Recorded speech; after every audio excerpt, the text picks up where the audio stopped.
comic book?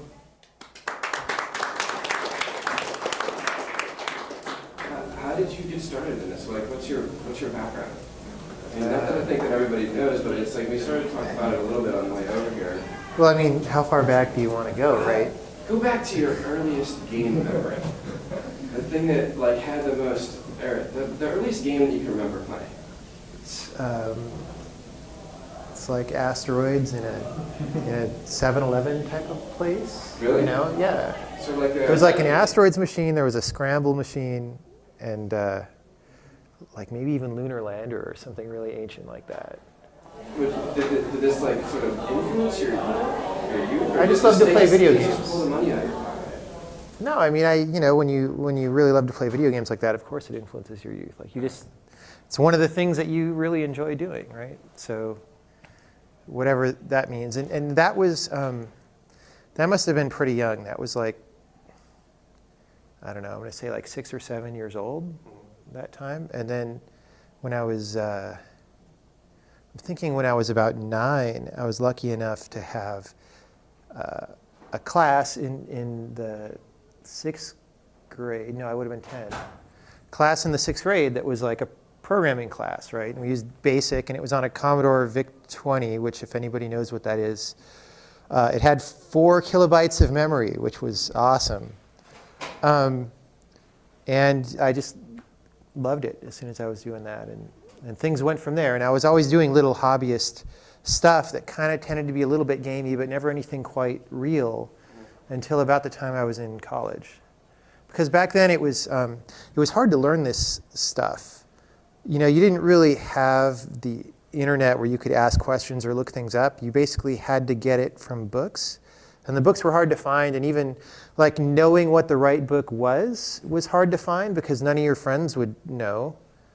So how do you find out, right? You're just kind of isolated. And I kind of wish now that I had grown up a little bit better connected to other people who like to program, but I didn't. And so I was doing relatively, I don't know, if I'd had more grit, I could have like learned better somehow. But I was doing basic kind of stuff and some assembly language. 6502 and 6809 assembly language up through high school. And then in college, I was doing classes and stuff for a while. And then after college, I started again. What was your major? I was a double major in computer science and English. But I left school before finishing either of those. Computer science was pretty close to being done. The English was not. So this doesn't constitute advice.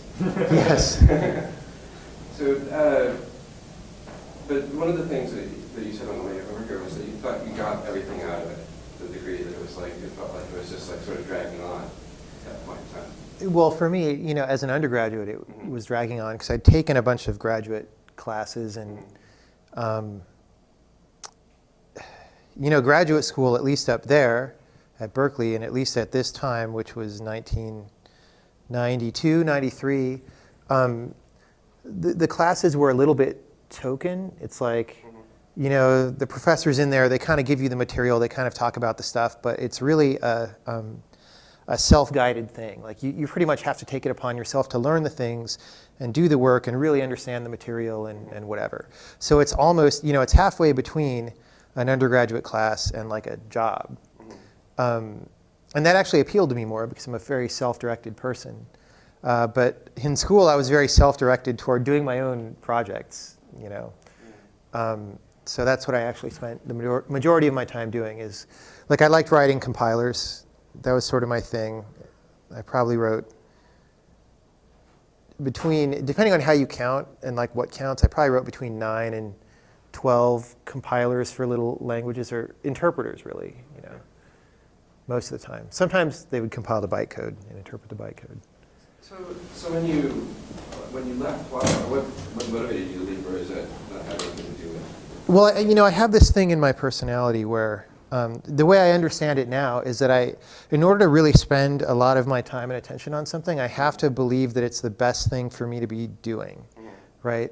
And so school, after I'd been in it for a while, like it was really great at first. I had exposure to all this stuff, like it was real computers. Like back then, when I went into school, the computer that you might have at home, it didn't really run a real operating system. You couldn't really, it was like one program on it at a time, and you like turn it off and back on if you want to run a different program. And they had like Unix operating systems at the school, and that kind of showed me like, oh, here's how an actual computer system can work, and all these programs can orchestrate and things. And that was very educational, right? But after a while, you kind of get it. And then you're like, okay, what can I go do with this? And I didn't really know exactly, but I knew that it had to be something. And just I have this tendency to just go and do things rather than sit around. So I wanted to go and do things at some point. So what did you do? I started a game company with a friend from college in 1996. It was a 3D multiplayer-only networked hover tank sci-fi war game. And we were a 3-person game studio. It was absolutely the worst time to start a new game company ever in the history of video games, because it was at the end of the sort of 80s, early 90s time when you could build a game with a really small number of people, right? Doom kind of finished that off and started this escalation of games getting bigger and 3D getting more intense and just requiring a lot of resources to make a game. And so if you're going to try to get a game into a retail store, you really had to be a larger, more established team, right?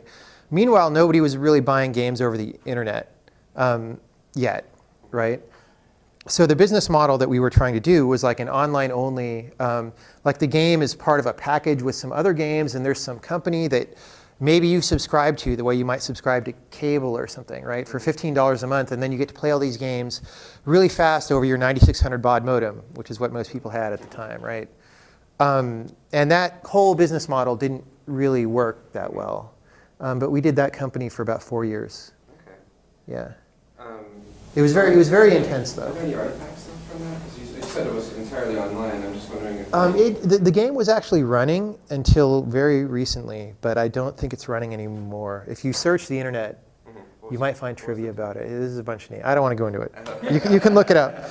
Some of those memories are best buried. But by my modern standards, it wasn't that great of a game. It was actually pretty cool in some ways, but it really, it was not very accessible. It was sort of had sim sensibilities, not like The Sims, but like, helicopter sim or, flight sim. So it used every key on the keyboard like 3 times. Like every key did something, and then shift everything did something, and control everything did something. So, what was your role with this? Did you? Was it like a? We had 3 people, right, and 2 of us were basically programmers, owners, and running the whole rest of the company, and the 3rd guy was the poor artist guy who had a minority share in the company and didn't really ever make enough money to have it be worthwhile because we were starving the whole time. Yeah. But I'm painting a very negative picture of it, but it was very, very educational. Like I learned way more in that than I did in school, simply because it's very, you sit down, you don't really know anything. Like I knew kind of how to program, because that's what you learn in school, but all of a sudden everything is like real and it's really hard. It's like, this was back before you had hardware accelerators, so it's like 3D, and you get to draw every pixel on the screen yourself somehow, and you don't understand any of that. And then how do you go from 0 to 80% of the job? You just start learning, and of course those systems are really complicated and hard to debug. And when you're just out of school, you don't have that much experience debugging big, complicated things. So you just keep hammering on it for years, and you get much better at it than when you started. So did you ever flirt with the industry? Did you have an opportunity? Because it sounds like this is like sort of pushing in that direction a little bit, that the company was positioning itself to be in that sort of the right state. We didn't really know we were positioning ourselves. But I mean, even as you were moving on from this. Yeah, well, after that, so we ended that company about $100,000 in debt, and this was like 2001 when $100,000 was still a lot of money. So I don't know what that is in modern money. It's like 140,000. It's not that much more. So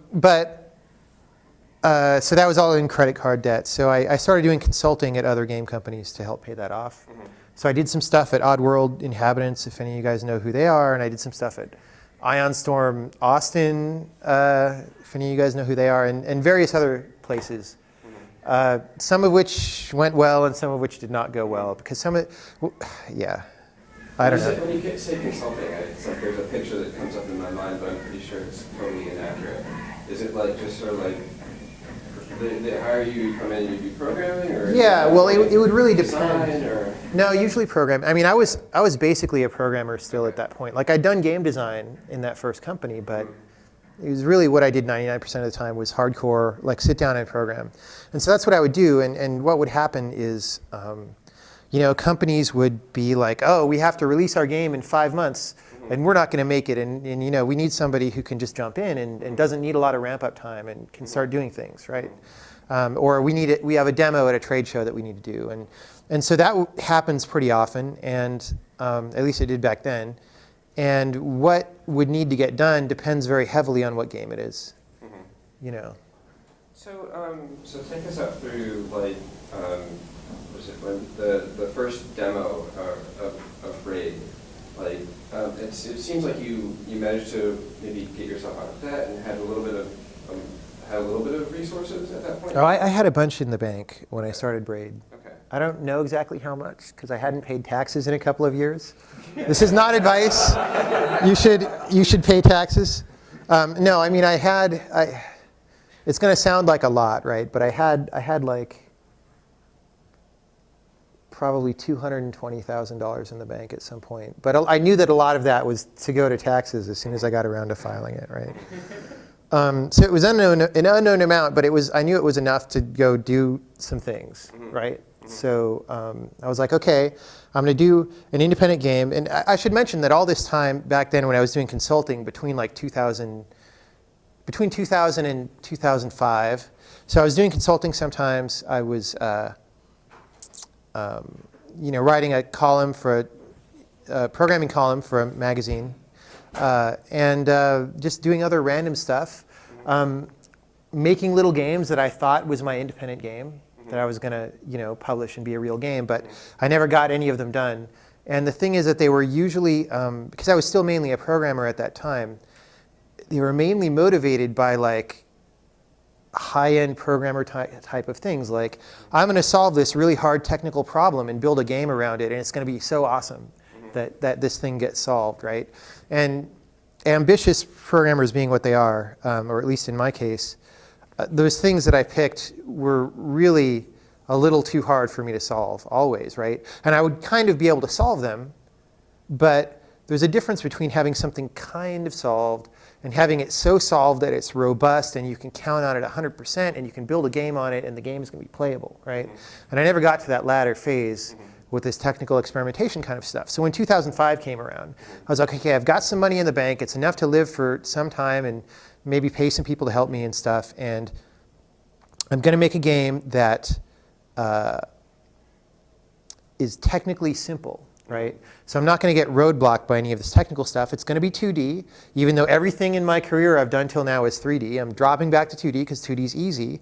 And I'm going to focus on doing a really interesting design. And we'll see what happens. And I know the programming is going to be harder than I expect it to be going into it. And sure enough, it was. I was barely able to finish it. But yeah, it all turned out well. So do you remember like sort of coming up with the sort of the essential concept or the idea of like time rewinding? I mean or I don't want to say it. I don't want to say the mechanism. I don't want to say the concept. That's like I don't want to characterize the. Yeah, well, there were some discussions that my friends were having. Some games had already been out that had rewind in them. Like there was Prince of Persia: Sands of Time, was the most well-known game that had done it, but there had been a couple before that even. And I didn't really like the way that game did it. Part of it was the technical side of me, like that. The implementation was obviously kind of screwy, but part of it was the game design side. I was like, you've got this cool idea where if you die or whatever, you get stuck, you can just rewind and get out of it. But then they built this system where you have a limited number of rewinds, and then after you run out, what do? It's just like any other game where you die and then you have to reload, and reloading is annoying the way it always is in games and stuff. And it seemed like that you die you better have remembered to quick save, and then you die, and then you reload or whatever. It's a very ugly cycle already. It's a little less prominent in games now, but it was still the main thing that happened back then. And then you took this other thing onto it that should have made it more beautiful, but by sandwiching these two things together and making something more complicated that didn't really solve the problem, it made it more ugly, right? So part of the thought was, how would you make that more beautiful? Well, get rid of the dying part, right? And don't make the rewind a resource. Well, as soon as you say that, and this was sort of a discussion that was happening on a mailing list with myself and some other friends who made video games at the time. One of my friends who was very strong opinions said, well, all games should be like that. It should be just like a VCR or whatever. If you're watching a movie, you can press the rewind button at any time. You should be able to do that in any game ever. And other people were like, well, no, because if you do that, it removes all the consequence, right? There's no tension that, oh, am I going to be able to get past this monster or something? Of course you can. You can just spam your way through it, right? And that is a correct observation, right? But it seemed to me that if I wanted to make something that was game mechanically beautiful, then you don't do it by mashing stuff together the way those games had.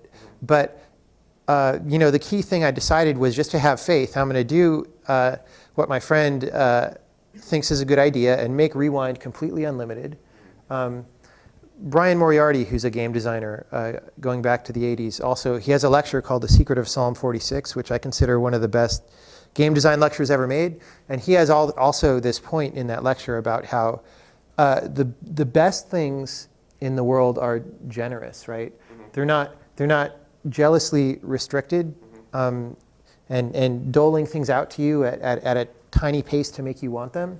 They're so big and they're so generous that they can give you everything, and you'll spend your whole life getting what it has for you, right? And rewind is certainly not that large of an issue in scope, at least not that I know of, but I wanted to take that as the model. Like, I'm going to be absolutely generous with this capability. I'm just going to give it to the player, and then let's find out how to make that into a good game, right? And that was sort of the basic where the design started, right? Obviously, you don't want to try to make it an action game where you're dodging bullets or something, because anytime you get hit, you just rewind and you do it again, right? So that can't be the point of the game. What is the point? Well, it became puzzles, right? And then what are the point of those puzzles? Well, that's just something you find out as you design it. So when did the sort of the story come into it? Because in the video where you show the demo of the original demo of it, the story's already. Yeah, the story was there day one. Yeah. Okay. So did the mechanic serve the story, or did the story serve the mechanic, or did it it's all the same. It's all the same thing. Yeah, I mean, the game is modeled after some books. There's a, some people are like, oh, why am I reading text in a game? And it's like, well, the game is actually patterned after books and not movies the way most video games are, right? So you play most video games and it's like trying to emulate a scene from an action movie. And this game was more like, looking at books by, like a book called Invisible Cities by Italo Calvino, or Einstein's Dreams by Alan Lightman, which are, they ask what-if questions, and then they have a bunch of little chapters postulating what would happen in that situation. And I knew that was what this game was going to be about. There's what-if questions about, like, what if time behaves a certain way? And you go into those little worlds, and the simulation of the game answers that question, right?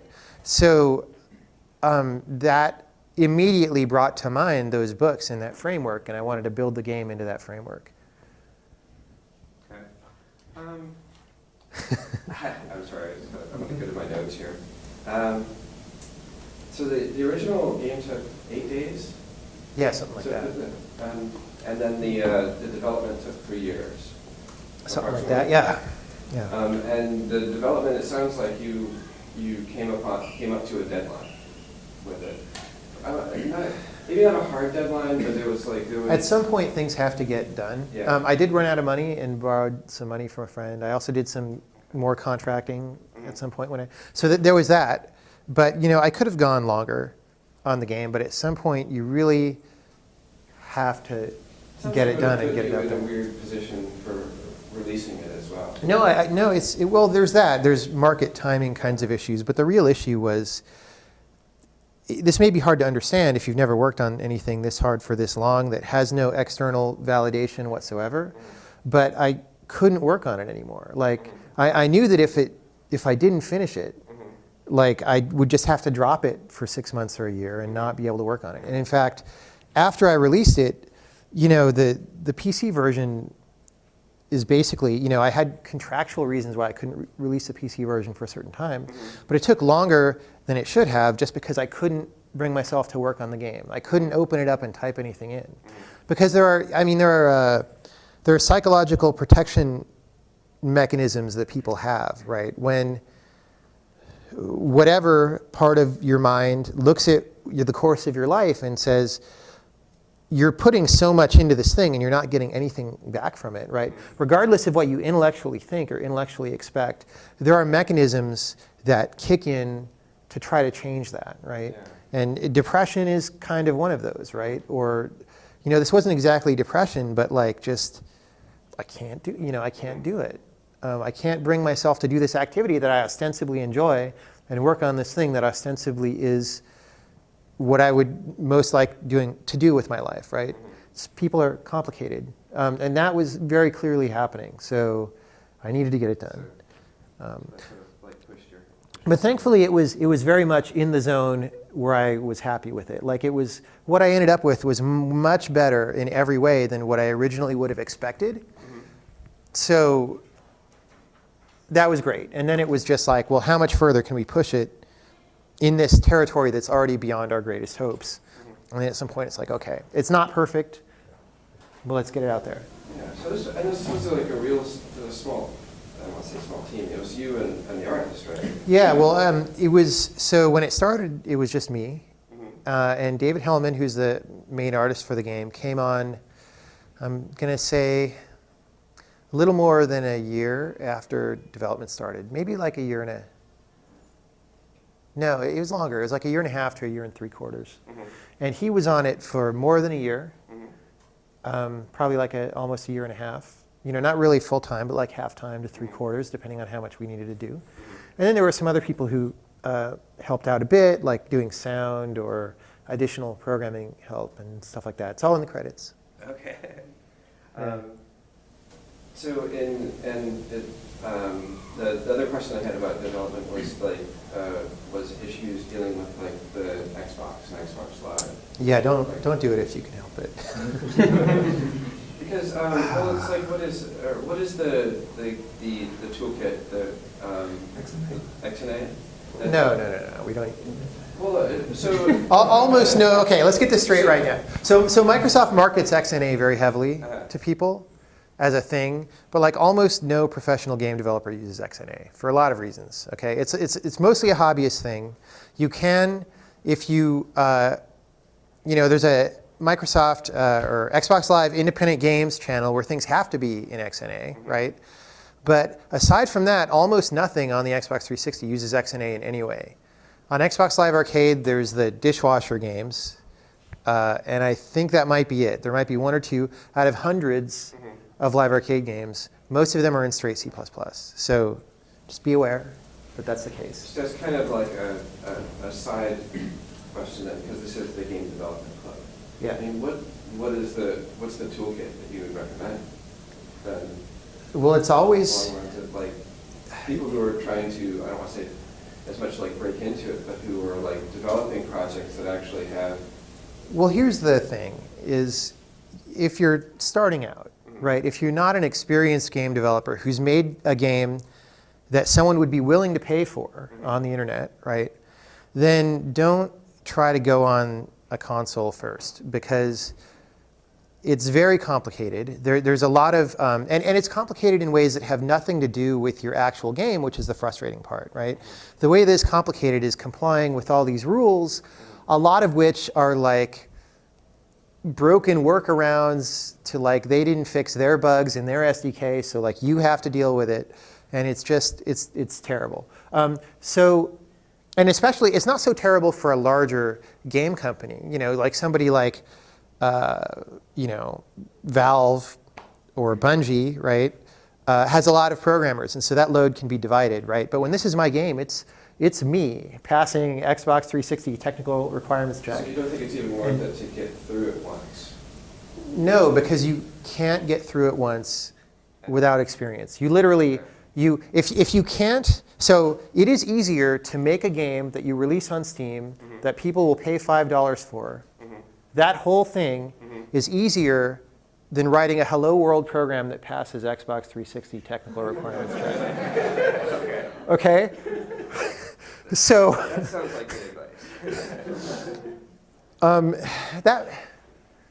That might be a slight exaggeration, but I don't think so. There may be approximately equal, right? And so you might as well do the thing that'll make you some money, because Hello World isn't going to make you any money, right? And then once you do that, and you're able to sustain yourself to some degree as a professional developer, which thankfully is possible now on the PC, then you can say, okay, I want to make a spiced up version of this game and bring it to the console, and something like that can be a very good idea. But don't have ambitions of going there first. Not only because it's so much work, but just because so much of the work is not anything real. It's like bureaucratic, weird stuff that has, like, the heart of making a game. All the interesting stuff is things that you can do by yourself on the PC, and it's already hard enough. Like, really, if you're going to polish something to the expectations of somebody who wants to sit down and play a game, it's really a tremendous amount of work. And you're best off doing that work in a pure way and not, what happens when the user presses B and they're on the profile switching screen and they yank their memory card out. Which is like, no, you have to think about things like that, So, yeah. So just to continue this tangent one more step, how do you feel about like GameMaker, for example? Well, I don't have any experience using GameMaker. But you've played games that have been made. I've played games in GameMaker, yeah.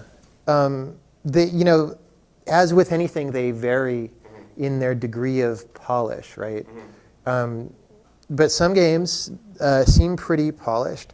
I think there are some games that have been kind of successful. Like, if I'm not mistaken, I think VVV, or it's just called V usually, colloquially. I think that's in GameMaker. I'm not actually sure. Does anybody know? The original version was written in Click and Play, and then the full version was written in Flash. The original version was just a really small prototype. Okay.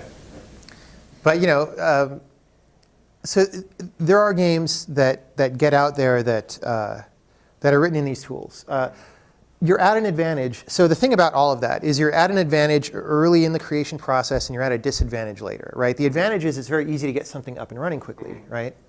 The disadvantage is that if you are detail-oriented and you want control about things, or you want something to work better, or you want to polish something a certain way, it becomes difficult or maybe even impossible, right? If it's a system and you don't have the source code, and like, oh, I'm trying to get the objects to talk each other in a certain way, and it gets mushy. So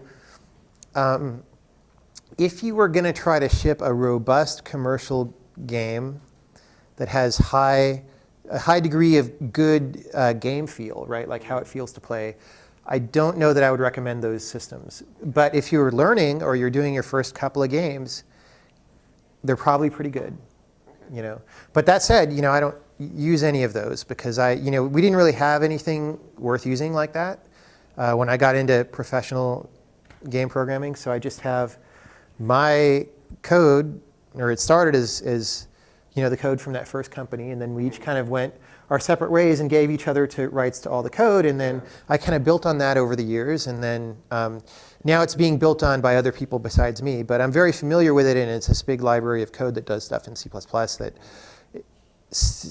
to date works the way that my brain works, and so it's very easy for me to use. You're building your own sort of toolkit library that you're taking. Yeah, but it's not that abstracted. It's more like, there is sort of like a library. There's a couple of libraries, right? Like the core library that's very cross-platform and doesn't do any graphics or sound, right? And then there's the graphics and sound thing, which is made to be smaller so that it's easier to port, right? But then on top of that, there's like the game, which is most of the code probably, and has its own, like if you were being really antsy about refactoring, you would take a lot of the stuff from the game and try to put it in the libraries, but I don't do that because Things that change rapidly, I just leave in the game and not in the libraries. And so when I am going to make a new project, I actually just copy the whole game. Like for The Witness, I just copied Braid, the whole thing, started deleting files, started adding files, and so, well, I want to get back to that. Yeah. I want to get back to Braid though too here. Yeah.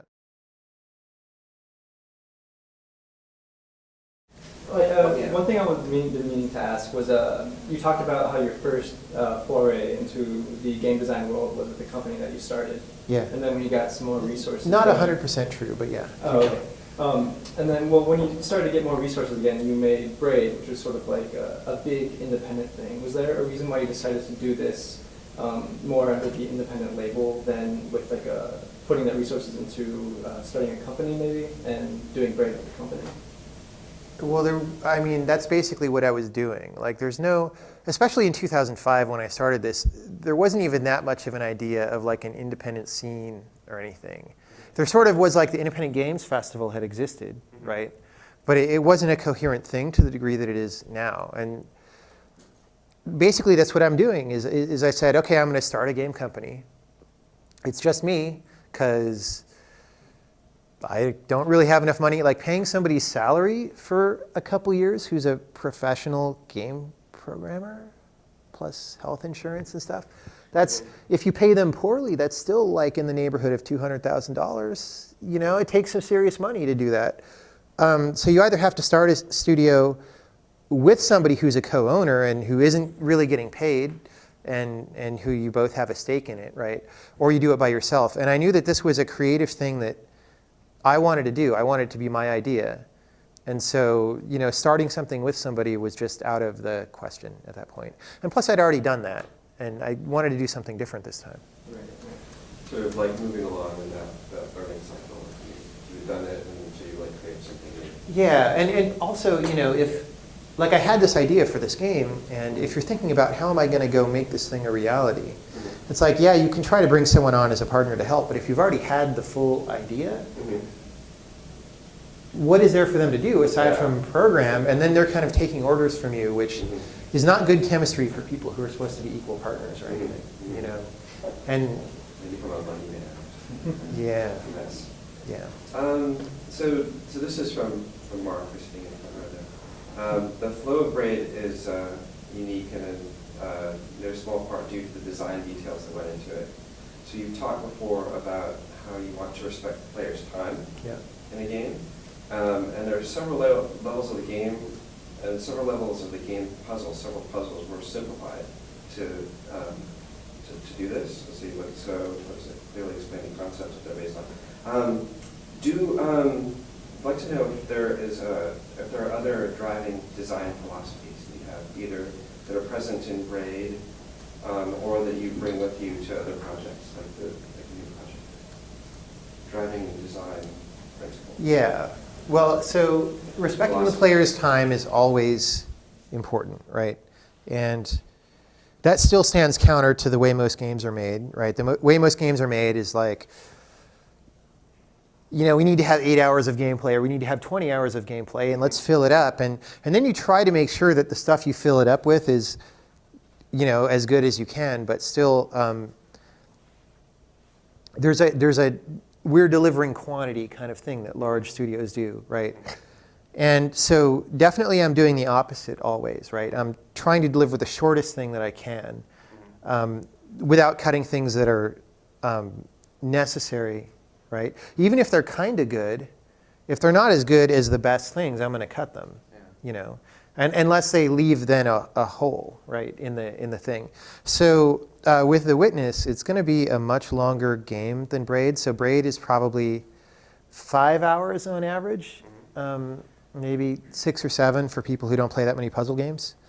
The new game is already, it's probably about 10 hours, and it's not done. So it might, I don't know, I'm not going to say how many it might be, but it's already about 10 hours if you do everything. And that is an edited 10 hours, right? If I was just throwing in anything I wanted, it could be 20 or 30 hours quite easily, It wouldn't be nearly as good of a game, though. So there's that. But there's also, hand in hand with that, because both of these games are puzzle games, right? I think about puzzles a lot. And this became clear to me, or it's something I learned while making Braid, which is that, and it's something that I think about a lot when I talk to other game designers who are like professional and work for bigger studios. And I'm gonna talk about the common game designer thing first, and then say what I think as a contrast to that, right? The way most people seem to design puzzle games these days is that, you know, hey, we're making this big game. We want to sell it to a pretty wide audience. So they can't be totally super hardcore puzzles, right? So they have to be tuned to a certain degree, right, where most people can do them, right? And maybe the ones that are hard are optional or whatever, right? So far, that all makes sense. But the question is, what are the puzzles, right? And I think that most designers I've talked to view the puzzles as, at that point, things that give the player an aha feeling or a feeling of being smart for solving the puzzle, right? Because it's not exactly, because at some point it isn't a question of merit anymore, because you've tuned these puzzles to be easy enough that just about anybody who plays the game can solve them, right? So it's expected that you solve them, right? So at some point, like in older games, solving a hard puzzle was really something, you know, and now it's not. And so what is it? It's something about, and most designers think it's something about, oh, it feels like, wow, that puzzle really made me feel smart, and that's cool. I'm really kind of hostile to that attitude. I think it's manipulative, but worse than manipulative, it feels vacuous to me, because I don't think that making people feel smart or making people feel good is all that important, right? I mean, I don't think of myself as a maker of entertainment games, right? Even though people may be entertained by games that I make, they might find them to be fun, but they always have some other point that I think is more important, right? So I don't think that I would make a puzzle I really, yeah, I have distaste for the idea of making the player feel smart. I would rather have the player become a little smarter for real, not for fake, like making them feel smart, but become a little smarter for real through solving the puzzle, right? And that's not to say that mainstream games don't do that. Like most mainstream games have a little bit of that value as well. Like, oh, you solved some puzzle, maybe it was kind of easy, but you did get something tangible out of it that was a real thing you bring into the rest of your life. But they're not thinking of that as the point of the puzzles, and I think that that's where I depart from that. So I'm kind of wondering how you do that within the context of the game, because there's like, I think Mark talks about it in one of the questions, that you're like actually training people to play the game to a certain extent through the play of the game. Yeah. And sort of stepping along through that. Yeah. So how do they gain something that's valuable in the real world as opposed to something that's just valuable in the game setting? I mean, that's the question, right? Mm-hmm. And what valuable in the real world means is a difficult question too. Like, it's turning into philosophy. Well, certainly, but you know, I don't think. I don't think that's bad, though. I mean, I think that's great, actually. And maybe in the real world is the wrong way to say it. Yeah. But for example, you know, I think mathematics is a very fascinating and interesting and valuable thing. But the point of mathematics, of pure math, is that it does not require any connection to reality, right? It's abstractions. And you postulate some things, and then you see what the consequences are, and they're surprisingly rich and dense, right? And I would say that is something about the real world, even though in a certain sense it's not. It is, you know. So games can be their own version of math in a way. Like,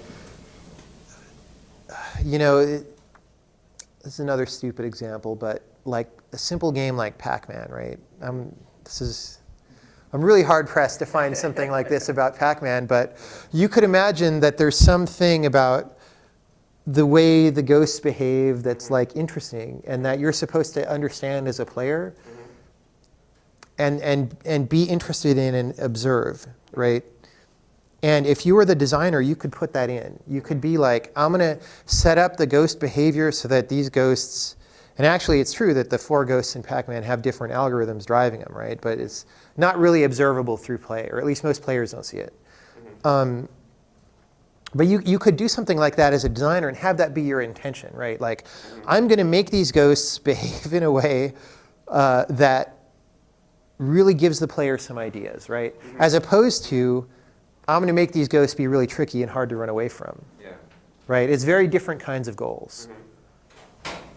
So, this is a really stupid analogy. I apologize for that, but hopefully it gets the idea. I'm wondering if you could talk about something that you did in Braid that connects, like the way that you're talking about it. It could be something you've mentioned before. I don't want you to necessarily. Yeah. Well, I mean, I'll preface this by saying, last September I gave a talk in England that was me playing through the game for like an hour and a half, and I probably hit all the high points there. So you can go find that on YouTube. Okay.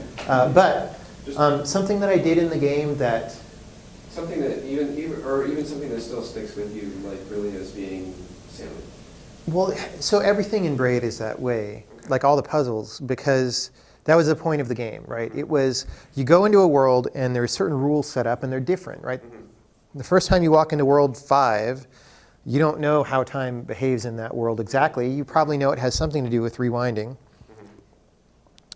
And then, so the first couple of things tend to be pretty straightforward and sort of show you how things work in some way, right? But then after that, all the remaining things are more involved consequences of how things work. And every single puzzle in Braid is there to illustrate a consequence of the rules that are in play, right? In one way or another. And sometimes they're in subtle ways. So like in World 5, it has a parallel universe where you rewind and then the state of the world divides and an entire separate universe goes off and is simulated, but you can see it happen, and then there's connections between the universes anytime things are sparkling in a certain way. So when when you come into that world, the first thing is this pit level that you've seen before, and you go and you have to go down in there and then rewind. You're required to rewind to solve the level. And when you do that, you then see this ghost version of yourself go forward and bounce off a guy. And if you're being attentive, you see that he sort of kills a version of him in the parallel universe, but the other guy is still there, right? So there's sort of a lot to see in a simple action in that first level, right? And then, the very next puzzle is you come in and there's a door that you open with a lever, but then it drops down and the lever's far enough away that you can't reach the door. And you have to start closer to the door and then go flip the switch and then come back, and then rewind, and then you sort of go left and your shadow universe guy goes right. And there's a lot of things about that. It's about timing. It's about sort of going completely opposite ways between the two universes. I think it's the first, maybe the key, I don't know. Maybe the key is tied in between both universes in the first level. I don't think it is. I'm wondering more about taking out, crossing the boundary back in. Well, and so this is what I'm kind of trying to get to, though, is that starts out a very simple thing, right? It doesn't sound that different from the kind of puzzle that anybody would make, right? But as it goes on, right, as the things build up, it becomes more about exploring the intricate details of what these rules are, right? And seeing this rule set, right? Now, that is sort of analogous to the mathematical thing that I was talking about before, where it's like we took some postulates and we found everything that resulted from that, or we found a bunch of things and showcased those. And hopefully that's interesting on its own. So that's kind of, and I would claim that that is a certain kind of thing about the universe or about the real world. Just the full understanding of that system. Then on top of that, there are things that I'm kind of playing with, like the way cause and effect are perceived, right? Or just bringing, the reason for putting a parallel universe level in there is because parallel universes are interesting to think about, right? And, when you have to go and like forcibly kill yourself so that you can go in a parallel universe and succeed and go on and do something, it's like, well, that's a little bit interesting. And depending on how seriously you take certain interpretations of quantum mechanics, it's potentially very interesting, right? But there's no there's no voiceover in the game saying, hey, did you think about the blah, blah, blah. It's just sort of left open-ended for people to take what they have to find. So I also like, one of the comments that I think that you mentioned in one of these videos was that relativity doesn't have any place in Braid, but that you can continually bring up quantum mechanics too. Yeah. Really fascinating. Sort of a jump through science. James, do you want to open up to the floor like in a little bit? Because we're... Yeah, where are we at? We're at 20 after. Yeah. Yeah. So, I mean... So do you want me to? I think it would be good. I mean, I know some of you guys emailed James questions as well, that you could I think there'll you be could a lot just of open questions. them. Okay. Yeah. Well, if there's a lot of questions, then I'm happy to Are we share. going to open up? Yeah. Or do you want to? So who has a question? Dun, dun, Yeah. dun. It's like Sorry. suddenly the Yeah, you have one? Well, almost there. I have it in my head, I'm just trying to think of how to Alright. word it. Luckily I wrote it down. Actually, I do. It seems like you've come from sort of the programming, sort of the more science and math side of things.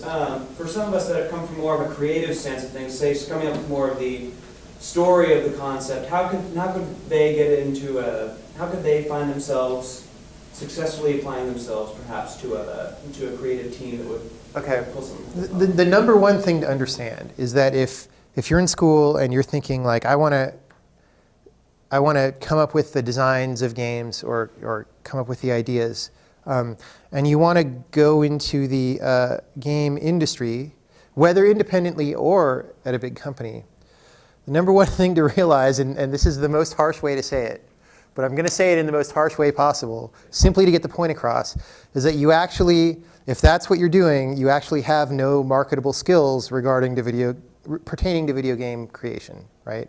Because nobody is going to pay you to have game ideas, right? Everybody has game ideas and they want to do them. And there's this kind of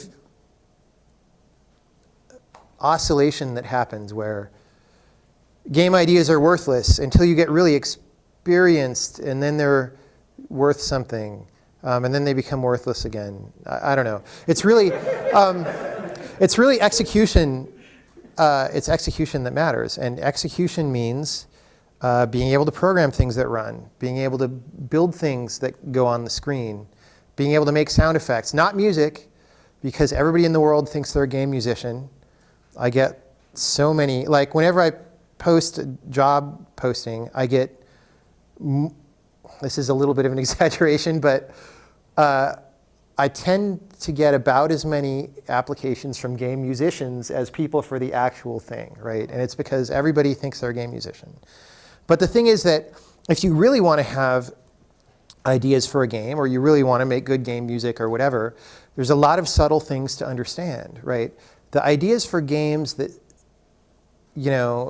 somebody,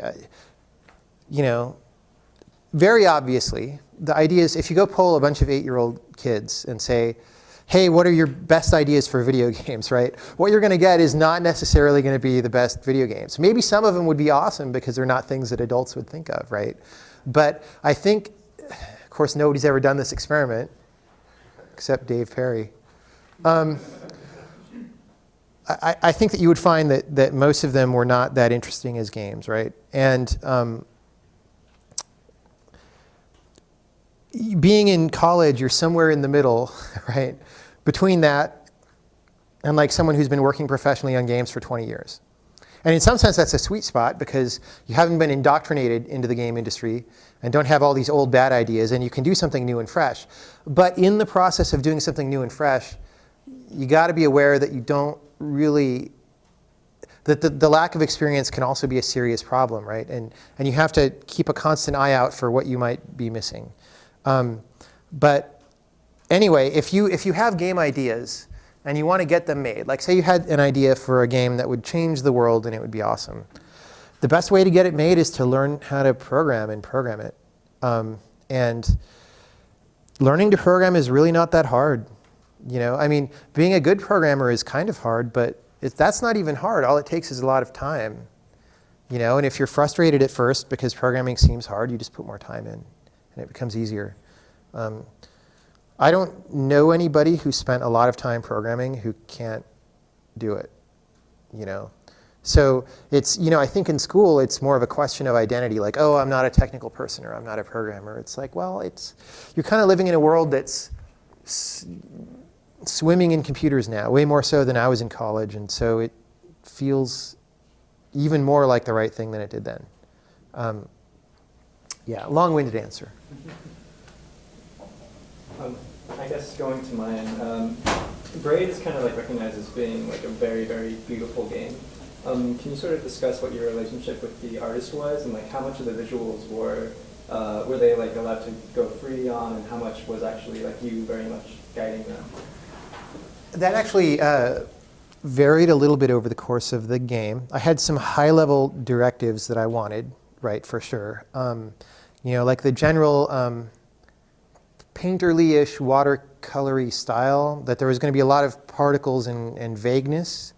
And I had a lot of directives relating to gameplay, right? So the visual style actually has a lot of rules in it about what is high detail and what is low detail and what are the color palettes allowed to be and things like that.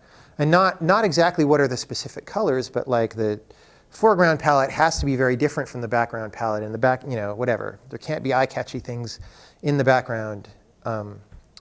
So a bunch of things like that. And then for each world, I had basic ideas about what it could be. And then David would go and fill in those details. And then my job, so then at that point, he had a fair amount of creative freedom. But then my job was to make sure that what he did fit what I was trying to make. And sometimes he would do something and I was like, no, that isn't really working. We need to redo that. And he was a good sport about that. The other thing to realize, okay, so anyone here doing like 2D or 3D art? Yeah, a lot of you guys. Okay, so artists come out of school with a different attitude toward making things than at least than programmers. And I hate to say it, but the programmers have the better attitude, and simply because it's the only one that works in the real world, which is, like, artists like to feel that everything they do, most of the artists I've met, like, you can't make generalizations like this, but they like to feel like everything that they do is a step toward having something done, right? Like,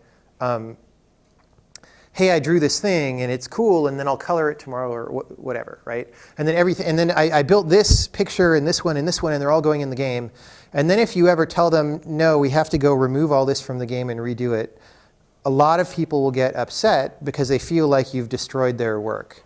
But the thing to understand is, no, the work isn't destroyed. It's that work was a necessary step to get to the better work that's really going to end up in the final thing. And David was totally cool with that. The reason that programmers already have that attitude is that, you know, programming is complicated. And when you try to write a program the first time, it might be a total disaster and not really work, and then you have to rewrite it, you know. So we learned very early on that we might have to rewrite something 3 or 4 times before it's the good version. And even then we look at it and like, okay, I can visualize something that would be much better than this, but this kind of works, so I'm going to stay with this, right? I don't want to rewrite it time number 5. But that's something, if you're in the visual arts, that's something you need to learn about the game industry, is that building something the first time does not mean it's done. It gets iterated, or it gets replaced, or you might build an entire ice world for a game somewhere, and then the ice world gameplay isn't very good, and it's the best thing to take it out of the game. And at some level, it sucks for that to happen, but at another level, it's like, those steps were necessary. Like that stuff needed to be done to discover whether it was playable or not, right? So now that said, there's the bad version of that where you have the jerky producer who makes you do all this work and then callously throws it away, right? Which is a waste of everybody's time, but that's not what I'm talking about. So David was cool with that. So one thing, World 3, which is the one sort of with the golden background and greenish foreground, the first version of that was more of a night, like stormy thing with, purplish clouds and stuff. And it didn't, it was cool looking in a lot of ways, but it didn't fit the mood of the game that I wanted. And we had spent over a month on doing the old version. And I was like, you know what, this isn't working. I'm going to call it now that it's not working, and we're going to change the direction. And we did littler versions of that all through development. Yeah. If I can also ask a follow-up to that, I guess he's like, at what stage of the game did he come on board? Was he there from early on in development, or Well, later on? the game was built gameplay-wise. It looked terrible because it was all programmer art that I did, not even trying. It was like, I'm going to open up Photoshop and okay, done, right? Because I knew that it was going to get replaced later, and it was like, okay, let me just have 9 frames of this guy animating or whatever. Because it didn't have real art in it, though, right? It turned out a lot of programming was necessary later to accommodate the stuff that he did. Like there was no parallax scrolling in that version of the game. There was, no. I mean, I guess there were particle systems, but they weren't very good. They didn't do a lot of things. So, but the game was, it had as many levels as are in the final game. It was less refined gameplay-wise. Didn't feel as good to play, but it was all there. It was the level of quality that you would see in terms of polish that you would see a lot of people releasing their game for on the internet, on TigSource or something, right? And then the next couple of years was like making that the quality of something that people want to buy on a console. And even then, like you go on YouTube and there's comments like, this game looks like a free Flash game off the internet. That's stupid, right? But yeah. Any other questions from other people?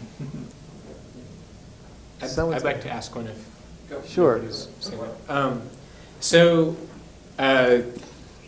in 2007, you kind of gave your design reboot lecture. Yeah. That I sort of became familiar with through Super Brothers. Okay. Little animation. Yeah. And in that, you talked a lot about the fact that the game industry is very good at delivering sweets. Like they're good at desserts, but they're not really good at well-rounded, nutritious meals. And do you feel that with a lot of the indie development that's coming out these days, Braid included, there is a little bit more of a well-balanced diet that is being fed to the average gamer consumer? I think that that's true. Simply because independent people are usually independent for a reason, right? Some of them are independent because they can't get a job at a real game company or something, right? But most independents are independent because they want to be and because they want to make something that isn't going to get made at a bigger company. And a lot of them have, in fact, if you look at the top independent games of the past several years, a lot of them are people who worked in the industry and then left to do their own thing. So they have experience of making bigger games and decided that's not what they want to do. So I think that's true. However, I also think that for what I personally, and this isn't going to be a statement about what is a good game and what's not a good game, but for my personal taste of what I like to play, I feel like most indies are still making what I call entertainment games, which isn't even the right word because it's a certain kind of entertainment, right? It's that candy kind of entertainment. Even a lot of indies are making that, but they just do it in a different way, and so it's more refreshing, right? Because it's not the same cupcake that you just ate 50 of, right? It's vanilla instead of chocolate or something. Organic sugar as opposed to. Yeah, it's got a candy cane on top or something.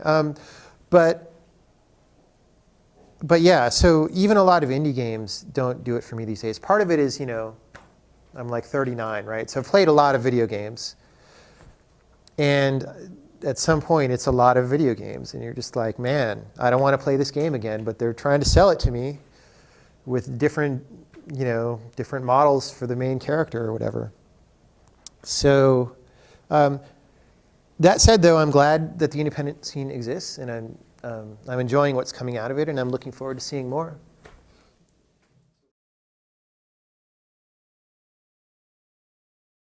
So what are you playing?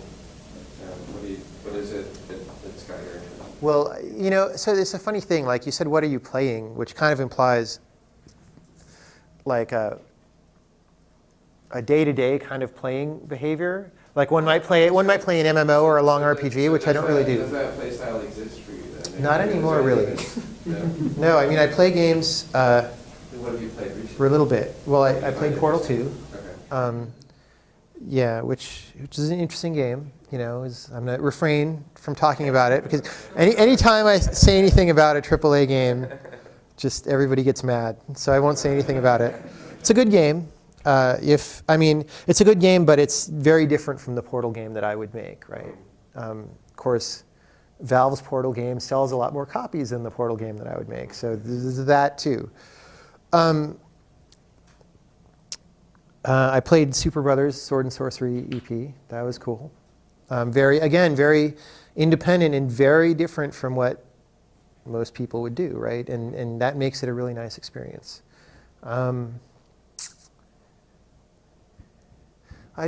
People ask me this all the time, and I just keep forgetting. I need to like keep notes.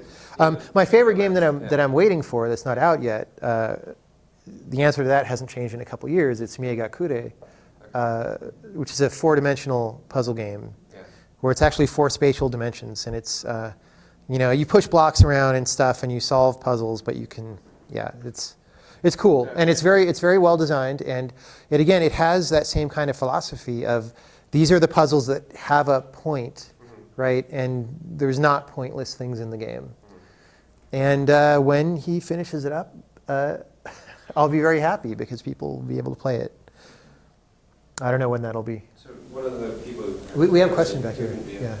This is related, actually. Okay. So Let's make sure we get to it. Yeah, we'll make sure. We'll remember you. Who was it back then? Oh, was it Dave? No. Oh, he's here. Dave, I was going to ask you about the adventure games. It's like you had said somewhere that you were like, that you are a fan of adventure games. Yeah. I know he's referring. Could you mention it? Well, that was my favorite kind of game in the mid to late 1980s. So I was in high school and stuff. Yeah. And my favorite ones tended to be Infocom games. Like Trinity is probably my favorite text adventure. Spellbreaker is good. Bureaucracy is good, written by the late Douglas Adams. If any of you guys know what any of those games are, great. You probably don't. When graphic adventures came around, it was also kind of the time I was going to college, and not really, I played different video games in college that were way more awesome, but that were kind of limited to the college scene because you could only really play them on Unix workstations, right? And then I was out of school and went back into the game world, and then Doom had happened and all that. So I sort of skipped most of that graphic adventure era. I played Myst, I like that. So my new game is kind of Myst-inspired a little bit, not in terms of the form of the puzzle. It's like an anti-inspiration almost in terms of the actual gameplay. But in terms of the feeling and the setting and the idea that you're walking around this lonely place trying to figure out what's going on is a big inspiration for this game. So who had that question? So you mentioned the psychological block from working on your game as you were getting towards the end. And I'm sure most people have experienced that with something, especially with anything programming related, where it's just like, I just can't do this right now.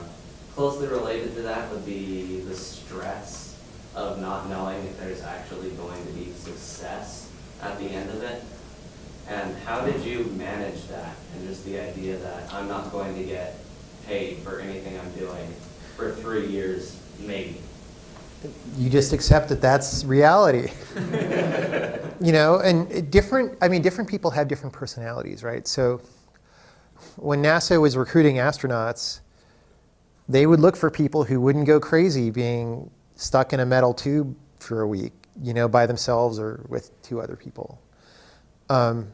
And many people cannot do that, right? They just don't pass those personality tests. So maybe there's something to indie game development like that. Like, to do that model of indie game development, at least, that 3-year long slog, maybe certain people are more prepared for it than others, right? I don't know. It is kind of like shooting yourself into the void of space in a lot of ways. But that's not the only model now, right? I mean, there are people, like Minecraft, for example, a very, very successful game, that the dude put it up on the internet. It was, maybe he worked on it 5 or 6 months before he put it up. I don't even know exactly, right? Tremendously successful, right? So that's a totally different model that has been shown to work. I think it works for different kinds of games, right? So for the game I'm working on now, which is a very spoiler-sensitive, one-time playthrough puzzle game, maybe there's a few playthroughs that you can do, but it's not an internet sandbox, right?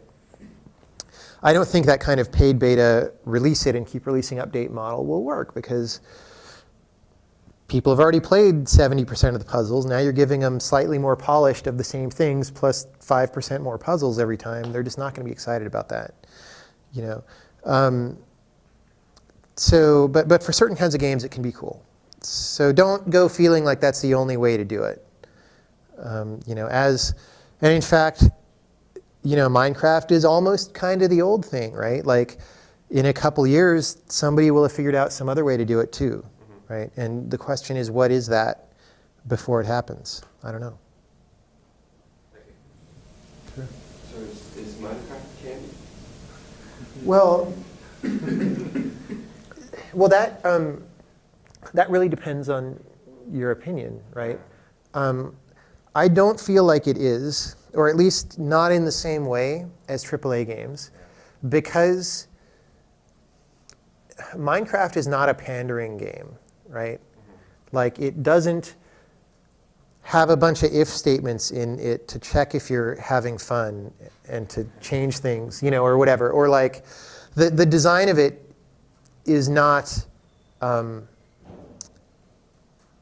to ego stroke the player on their way through a linear path, like the way a lot of AAA games are, right? It's really like, hey, you have to figure things out and make things happen, and that's an interesting experience. And so I don't believe so. But that, I actually haven't played a huge amount of Minecraft. I've played some. So I'm It's easy to play a lot of it. like those people who make crazy big stuff in the world. I haven't done that. So that's a level of Minecraft experience that I can't speak to. So on this topic of sort of the meal games versus the dessert games, I'm wondering if you know of any more of these more substantial and less entertainment games, if you could just name a few. Well, they're out there. I don't want to try to dictate that, right? Because, I can't tell you what is meaningful to you, right? So the way that I always come at it is from the intention of the designers, right? If I go and make a game, I'm going to make a game that's meaningful to me, and then I just kind of believe that there's going to be enough people out there who will find enough of that meaning that it's a good game for them in that way. And other people might not really see that, but might still think it's fun, cool. And other people will hate the game, inevitably, right? If everybody likes it, I'm probably doing something wrong. That is a very different attitude, right, to the way AAA game development gets done, which is we're going to try to make the thing that's the most fun for the most people. And it's not necessarily trying to make it whatever else might be important, right? Like, could be anything, right? Like, intellectually interesting in that little fascinating system way, or like educational, or building Twitch skills in a deliberate way as opposed to a random way. I don't know. You could picture, this is why video games is so exciting, because you could picture anything you want to do. I want the world to be a little more like this certain kind of way. And then you could build a game that actually, maybe, if you're lucky, helps make that happen, right? Because games are such a versatile medium, you can do all kinds of things. And yet what's been done to date is only a very small portion of what's possible. And that's why, you know, for you guys, it's a really exciting time because you can go out there and do something very different. Because there's just so much to do. You just have a random idea and you start following it and you'll just trip over things nobody's done before. And that's a great place to be in any medium. So yeah, I mean, rather than give you a list of I came down the mountain with the stone tablets telling you what the games are, I'm just going to stay out of that business and just say, you can find them. You know, they're out there. Yeah. So, like, the other side of that question, I was wondering, what game, like, you said something about games that were candy, like junk or whatever, like kind of junk food and stuff. What games do you feel are like that? Like they're the antithesis of what you... You know, most modern high-budget shooters, like first-person shooters, are definitely that. You know, they have this model of roller coaster ride through a bunch of set pieces, big experiences, and not that hard, you know, so you don't, like shooters are so easy now compared to old. I mean, you can set them on higher difficulty levels, but at the default difficulty level, yeah. And they're basically made to be an experience that makes you feel cool about running around with a gun, shooting people, right? Which is not what old shooters were. Like when Doom came out, which is sort of the first modern, even though it's like 2.5D shooter, like, yeah, it was trying to be cool and it was trying to give you a cool experience, but it also was a skill-based experience in some way. And that was their idea of what was interesting. And it wasn't pandering. Like Doom would kill you over and over if you didn't do the right stuff, you know? And today's shooters are different from that, right? One exception that's very popular is Counter-Strike, right? Which is still a very popular game. You go on Steam and when there's not a new game out, Counter-Strike and Counter-Strike Source are at the top of the multiplayer lists. And there's something about those games, but I believe part of it is that they're not pandering. If you want to play a serious shooter where what you do matters, and it really matters if you stick your head around this wall or not, because you'll die if you shouldn't have done that, Counter-Strike is your game. And in 11 years since it came out, 10 or 11 years, it hasn't been beaten. That's a really old game, 11 years, and people are still playing it, right? So first-person shooters are one example, but really there's a lot of, you know, like third-person action adventure games are like that. Like, and it's just kind of the paradigm now of very expensive game development, because if you're spending $40 million, $50 million, $100 million on some games by the time you add in the marketing budget and whatever, right? You really want to sell that to as many people as you can, because otherwise you're going to lose $30 million, right? That's a lot of money. And if you don't, so how do you sell something to a lot of people? You give them an experience that is very gratifying to them. Gratifying is the wrong word. That is, I don't know, you give them that Hollywood movie-like experience, right? So what I'm saying about AAA games is the same thing. You know, a lot of movies out of Hollywood these days is action movies. You know, it's comedies that aren't serious comedies, right? Whatever those would be. You know, there's this template that they have of movies that'll sell to a lot of people, and they make those. And they kind of know they're running an assembly line of how to do that, right? Games has sort of recently been figuring out that assembly line. For a lot of time, making games was so hard that we couldn't really produce things in a predictable way. But now that we can, they're doing it, and that's what you see. So really, and here's the thing as I'm saying all this. My college was cool enough that it had like a science fiction analysis class back in 1991 or whatever. And when I was in that class, I was talking to the teacher, who was a very serious man. And he was saying that he didn't go see movies ever because they were basically worthless. And I didn't understand that perspective at the time. You know, I was like 19 or 20, and I was like, what are you talking about? You know, there's a lot of cool movies. Some of them are terrible, but there's a lot of good ones. I totally understand his perspective now, you know, 18, 19 years later. And part of it is that I've seen a lot more movies, and part of it is just as you age, you just build up a more voluminous perception of the world, right? And And things that are simpler are maybe not that interesting anymore. I don't know. For some people, maybe they are. But you know, like most movies, there's a target market for movies, and it's something like 17 to 23-year-olds. You know, so as you get further from 23, you really start to leave that audience that movies are made for. And so games are kind of doing the same thing, and it's not surprising, right? It's just that's how these market dynamics behave. So I think we have time for about 2 more questions. Yeah. Do we have other live questions? Anyone wants answered? Ali. I was thinking about the soundtrack. There's something that Karen mentioned in part of lecture. So I was curious, what part of the creative process for the soundtrack? Was it an afterthought that came into it, or was it something that you were thinking about when you were making the game? I cared a lot about it, about the soundtrack. However, you know, it's only 8 songs, and it doesn't take that much work to pick 8 songs. So it was a minority of the development, but I kept coming back to it. You know, it probably took 3 or 4 calendar months to pick the soundtrack, where I would go and listen to a bunch of music that was licensable and figure out what I liked and what I didn't. And again, there were a lot of constraints on the music, right? I wanted it to have no vocals, right?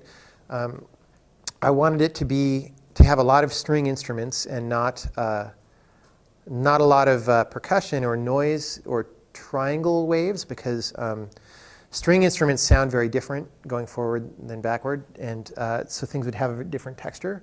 I wanted the music to be long and not repetitive, because I knew that the player was going to be sitting there looking at a puzzle for a long time, and you don't want like do do do do do do do do do, you know, like so many games do. It just drives you crazy if you're sitting there doing that.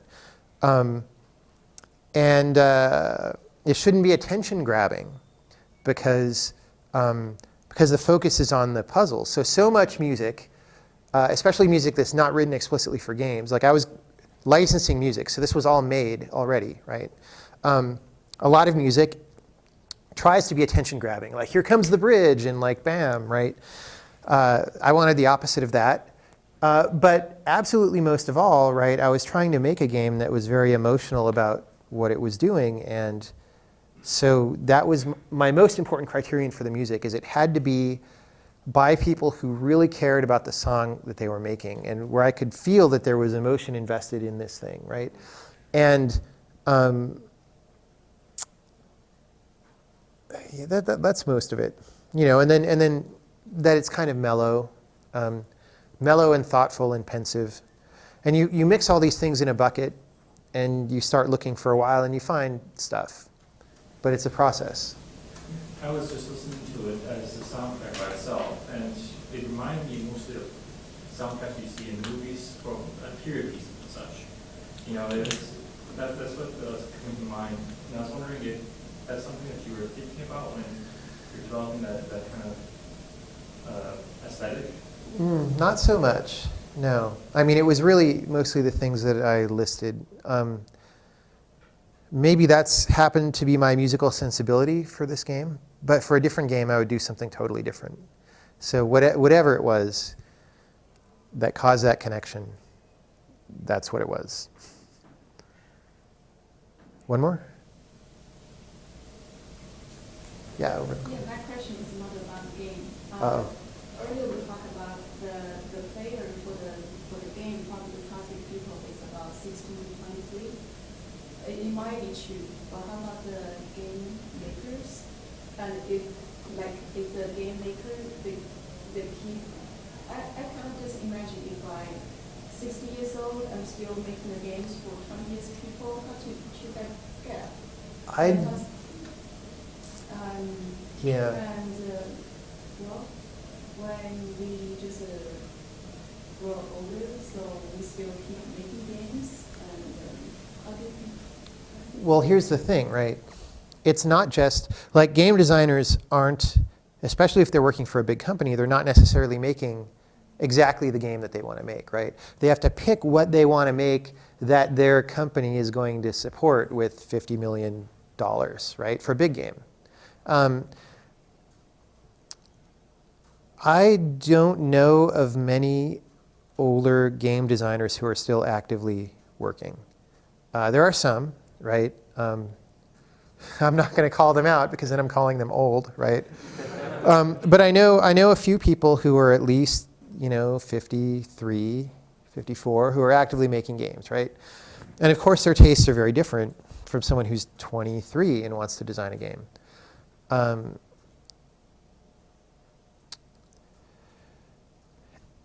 But if they're in the constraint of a large studio, they don't have that much choice. Now, this is going to be interesting to see how it changes because now independent development is viable again, right?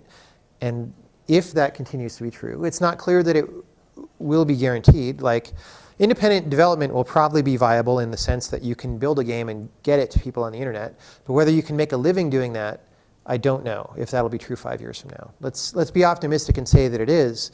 Then we'll see what that means in terms of designers as they get older, making things that are more to their taste. I hope that'll happen. Then again, making games really is a lot of work still, and I could see people being 60 and like, wow, I'm kind of tired of doing this. I would rather go do something else, Maybe not, hopefully not.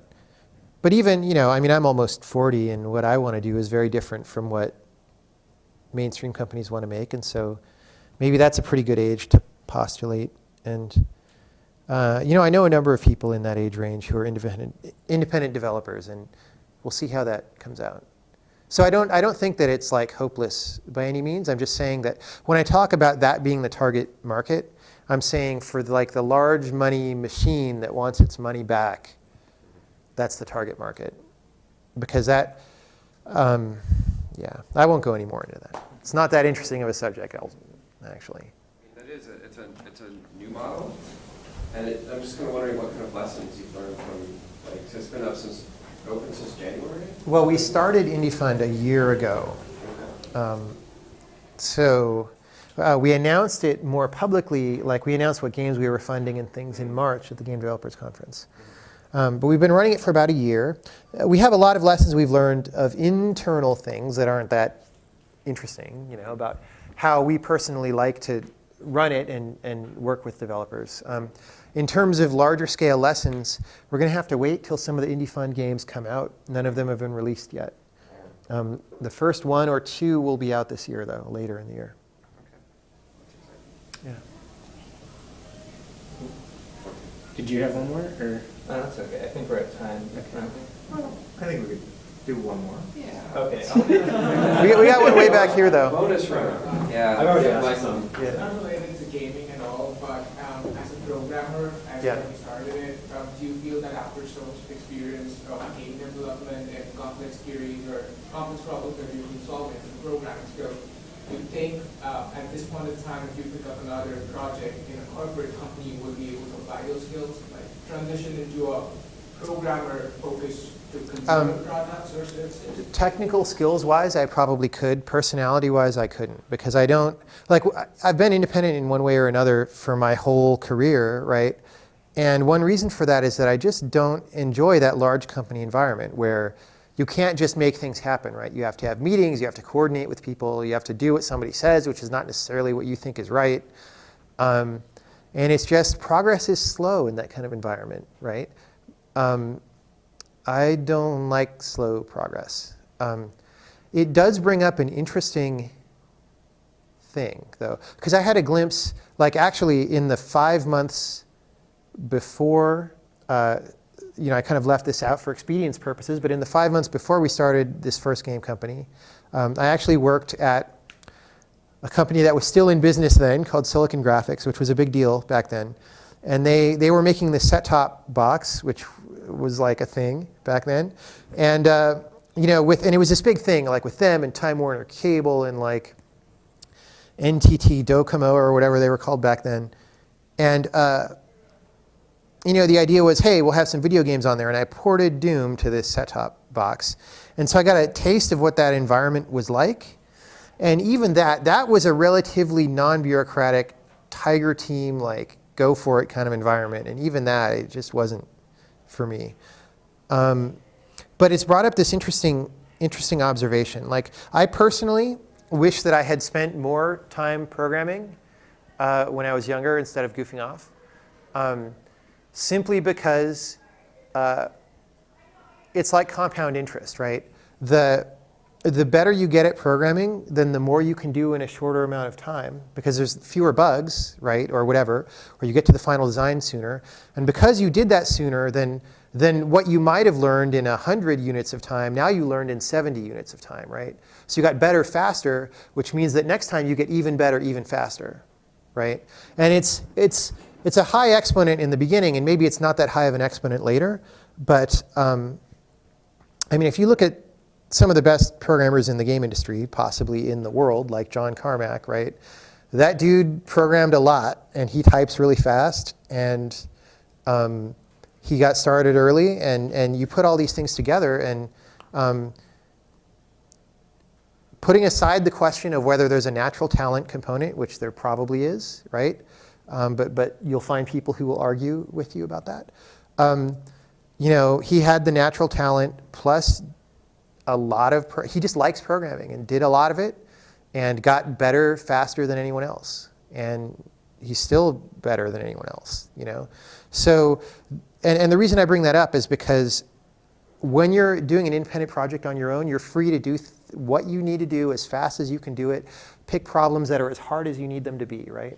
If you go and work for some company, they're going to be like, will you make the database to web page integration thing, you know, and like take this old 1,000-line Python program that somebody wrote that's really terrible and find the bug, or whatever, you know, like something that's not that interesting of a task, and learn more slowly, right? So the question for me is like, is it actually damaging early in a career to go and do that kind of thing because you're putting yourself in an environment where it's hard to learn quickly?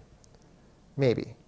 You know, maybe you get lucky and you go somewhere like the old Bell Labs where you're surrounded by super smart people and they're all doing visionary things and you can just get that kind of osmosis thing happening. But most large company corporate environments are not like that, right? You have to find an exceptional environment. And if you don't, I kind of wonder, you know.